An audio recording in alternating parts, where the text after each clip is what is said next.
I went to exactly one party in my new wealthy neighborhood. Then my neighbor Brenda sued me. In court, she held her bruised and battered daughter Tiffany. She accused my son of rape. Mid-hearing, Tiffany tugged her collar down. Red marks circled her neck. He tried to rip my pants off, she sobbed. He tried to force himself on me. I fought back, so he beat me. He ruined my face. Outside the courthouse, protesters held up signs calling my son a piece of trash, a spoiled rich kid. Online, a photoshopped memorial of me went viral. The caption read, "The unfit mother should die with her son." My company's stock plummeted, but I just sat there, stone-faced. I asked for my son Cooper to be brought in. The courtroom doors opened. Cooper walked in. Everyone froze. Let's take it back to when the trial began. My neighbor Brenda pointed a finger right in my face and screamed, "Your son is a monster." To make matters worse, their lawyer Gavin, wearing a look of self-righteous indignation, grilled me in front of everyone. On July 15th, did your son Cooper assault the victim? Faced with the accusation, I remained silent. Outside, the roar of protesters demanding justice at all costs drifted through the windows. The camera flashes were blinding like lightning strikes. I spoke slowly. No.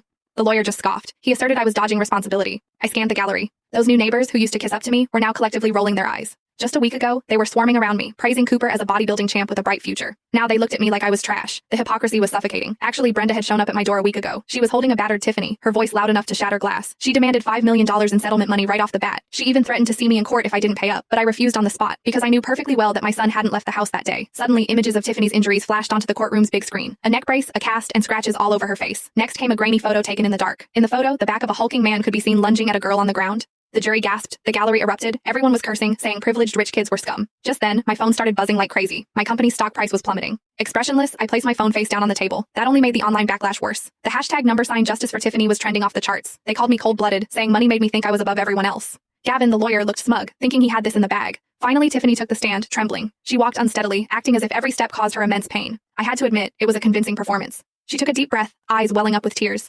I'll never forget those eyes. She choked out her accusation. They were filled with an animalistic rage.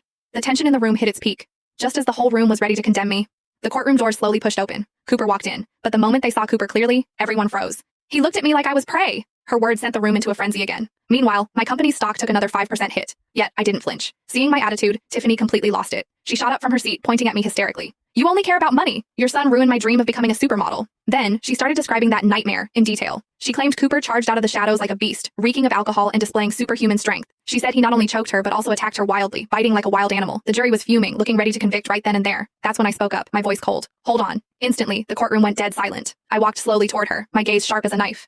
"You say he bit you like an animal? But humans use their fists when they're angry. Only animals act on that kind of instinct." Hearing this, the opposing lawyer jumped to his feet, accusing me of victim shaming. I just let out a cold laugh and dropped a bombshell. "It's obvious you've never actually seen my son. Otherwise, you would have come up with a better lie." Tiffany's face turned bright red, and she suddenly changed her tune. She claimed Cooper had actually been stalking her, following her at the gym, peeping on her at the pool. She swore up and down that she had witnesses, but I shut her down with a single sentence. "Cooper never goes to the community gym." Seeing her daughter's lie exposed, Brenda jumped in. "Enough! Have you no shame?" She pulled out her phone and played a terrifying recording for everyone to hear.